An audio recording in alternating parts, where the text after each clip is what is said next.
اس موقع پر ویسے بہت دانشمندی کا ثبوت دیا گیا، ایک لاشا اٹھانا پڑا، خون آلود گاڑی، تصویریں، سارا کچھ، لیکن ایک ایسے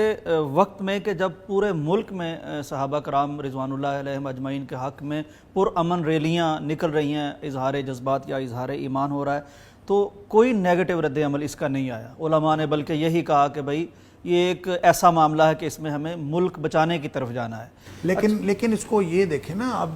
جس طرف سے یہ کام ہوا ہے اور جس طرف سے یہ کام کر کے دوسری طرف سے آگ بھڑکانے کی کوشش کی گئی ہے، ادھر سے آگ تو نہیں بھڑکی، اگرچہ احتجاج ہوا ہے لیکن پرامن ہوا ہے اور بالکل کوئی ملک کا، قوم کا،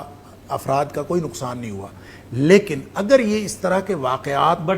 بڑھتے گئے اور اللہ نخواستہ کوئی اور واقعہ ہو جاتا ہے، جیسا کہ ابھی لاہور کے اندر جو ہے وہ ایک آدمی پکڑا گیا، مشکوک آدمی، حافظ ہشام الہی ظہیر کے گھر کے قریب، بالکل وہ ریکی کرتا ہوا پکڑا گیا اور تصویریں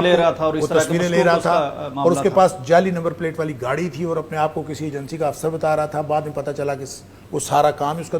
دو نمبر ہے، وہ جعلی آدمی ہے اور وہ آفیسر بھی نہیں تھا اور کچھ بھی نہیں تھا۔ بہرحال اس کے کیا مقاصد تھے، میرے خیال میں اس کو ہمارے جو سیکیورٹی ادارے ہیں ان کو پوری انویسٹیگیشن کرنی چاہیے، اس کا پورا نیٹ ورک پکڑنا چاہیے تاکہ اس طرح کا کوئی اور واقعہ وقوع پذیر نہ ہو۔ اگر کوئی ایسا واقعہ پھر سے ہوتا ہے تو ظاہر ہے پھر اس سلسلے کو پرامن رکھا جانا اور پھر امن کو برقرار رکھنا مزید مشکل ہو جائے گا۔ اور اس سے پہلے میرا خیال ہے اس طرح کے جتنے بھی فیکٹرز ہیں، صرف یہ کہہ دینا کہ بیرونی فیکٹر انوالو ہے اور بھارت کا ہاتھ ہے، یہ ہمارے جو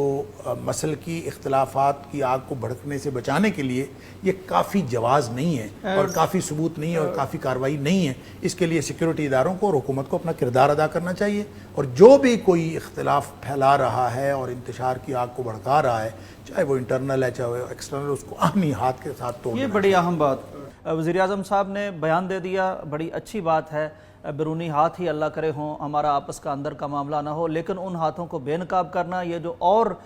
بڑھتے ہوئے واقعات ہمیں نظر آ رہے ہیں، جیسے ڈاکٹر صاحب نے ذکر کیا، علامہ ہشام الہی ظہیر کے گھر کے سامنے سے ایک شخص گرفتار ہوا، اور بھی نہ جانے کتنی ایسی کوششیں ہو رہی ہیں، تو یہ فرض بنتا ہے ہمارے ریاستی اداروں کا کہ ایسے لوگوں کو پکڑیں بھی، بے نقاب بھی کریں، سزائیں بھی دیں، اور جن کا جو نقصان ہوا ہے ان کے سینے بھی ٹھنڈے ہوں۔